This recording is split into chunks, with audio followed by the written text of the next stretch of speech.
Сайн мэцэн үү ингээд Studying at Python-ийнхаа 7 дугаар дугаар оролцож байна. За өнөөдөр болохоор бид нэр configuration management-ийн талаар ярилцах байгаа. За тэгээд энэ маань болохоор ерөнхийдөө ямар нэг компанитэй project нь ингээд өөрсдийнхөө бүтээгдэхүүнийг гаргах, тэрэнд гаргахын тулд ямар процессыг болдог, тэр процессыг ерөнхийд нь яаж менеж хийх вэ гэдэг тэр талаар яригдчихэж байгаа. За тэгээд англиар хэлсэн нь бол ерөөсөө establishing and maintaining consistency гэж байгаа. Тэгээд бүтээгдэхүүнийхээ performance, functional болон physical эднүсийг нь яг одоо чанарын шаардлага хангасан байлгах гэсэн үг. За тэгээд энэ зургаас харах юм бол configuration management нь болохоор үндсэн нэг дөрвөн одоо хийх ажил байгаад байгаа. Эхнийх нь болохоор identification гэж байгаа. Ер нь configuration-ууд нь аль юм бэ гэдгээ тодорхой олгох. За тэгээд change management буюу өөрчлөлтүүд юу болох вэ? Тэрнийг яаж зохицуулах вэ гэдэг. За тэгээд status accounting буюу ингээд report хараад явждаг те юу болж нь яаж ингээд. За тэгээд audit буюу бас ингээд юм маань яг зөв чанарын шаардлага хангасан зөв байна уу гэдэг. Тэрийнээс шалгадаг ийм үндсэн хэсгүүд байгаад байгаа гэсэн үг.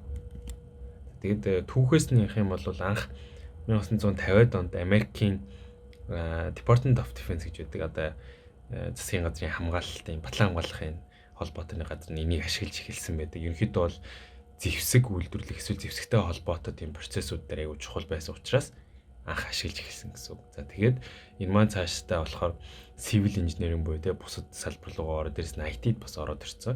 Яг энэ процессыг ашигладаг одоо өөрсдөө стандартчлуулад өөр юм болгоод авсан байдаг. За жишээ нь бол энэ IT Infrastructure Library гэдэг ITL гэж байдаг, COBIT гэж ус байдаг. За CMMI гэж байдаг. За сүүлд бол одоо сүүлийн үед Application Life Cycle Management гэж яригдаад байгаа. Энэ дээр бас гарч ирдэг гэсэн. За тэгээд бидний өнөөдөр ярилцах нь болохоор энэ CMMI буюу энэний 5 level-ийн талаар ер нь яагаад энэ 5 level вэ?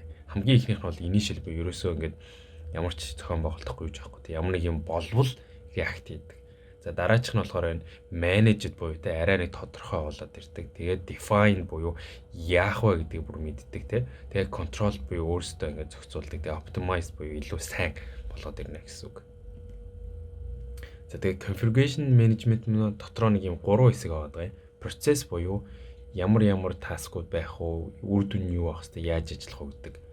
За structure буюу ерөнхий нэг модель загвар, тэгээд холбоосууд хоорондоо яаж холбогдож байна гэдэг. За тэгээд tools буюу тэднийг одоо ашиглахад зориулсан хэрэгслүүд байгаад байгаа. За тэгээд жишээ олгоод харах юм бол энэ за пирамидыг барихад бол те CI буюу энэ configuration item ойролцоогоор 5 байсан гэж одоо зүгээр жишээгээр хэлэхэд энэ одоо чулуунууд нь төдөн төрлүүд юм те. За байшинг барихад бол жишээ нь одоо энэ 50 гэж байгаа. Хан, шил одоо цоож, бариул энэ төргээд. За энэ арай нэг орчин үеийн байшин болоод ирэнгүүт нэлээ олон 500 те. Тэгэнгүүт софтвер буюу те бидний мэддэг одоо программыг хийгээд ирэнгүүт бүр 5000-ад илүү олон болоод ирж байгаа. Тэгээ дээрэс нь програм дотор айгүй олон янз болоод нэлээд том програм дээр болох юм бол бүр хэдэн саяч болд юм уу те. Илүү олон CI configuration item хэрэгтэй болно. Тэгэхээр тэрнийг яаж менеж хийх вэ гэдэг нь айгүй чухал болоод ирж байгаа. За тэгээд configuration management-ийн ерөнхийдөө дотор нь ингээд задлаад үзэх юм бол planning гэж хэсэг байгаа. Яаж хийх вэ, яах вэ гэдэг. За тэгээд initiation and setup буюу эхний одоо зохион байгуулалт эхний одоо хэсэг нь гэсэн. За тэрний дараа болохоор cycle буюу ингээд давталтынхаа хэсэг рүү ороод ирж байгаа. Тэр давталтын хэсэг нь яаж юм бэ гэхээр нөгөө нэг код болж жишээ нь одоо version control-оор шалгаад тэгээд яаж build хийх вэ, яаж хөлбөр гаргах вэ, яаж шинэ хөлбөрөө одоо үүдийн цаашаа үргэлжлүүлээ явах вэ, параллелаар яаж явах вэ, тэгээд ингээд өөрчлөлтүүдийг яаж хийх вэ, яг ингээд чанарын шаардлага хангаж гинөө гэдэг тэрнийг шалгаад явна гэсэн. За тэгээд энэ loop нь ингээд байнгын явсаар агаад хамгийн эцэст нөгөө нэг хэрэглэнээс гардаг те end of life болон болтлоо энэ маань явж гинэ л гэсэн.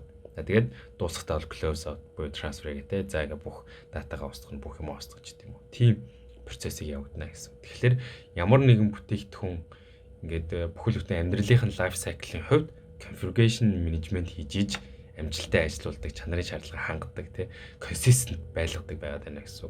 За зөвхөн ганцхан бүтээгдэхүүнтэй байсан чинь юм маань ашиглагдана. За ялангуяа том компанийн хувьд бол олон брэнд те эсвэл дотроо ингээ олон вариант хөлбөртэй байх юм бол энийг хэрэглэх шаардлага одоо маш өндөр байгаа гэсэн үг байдаг.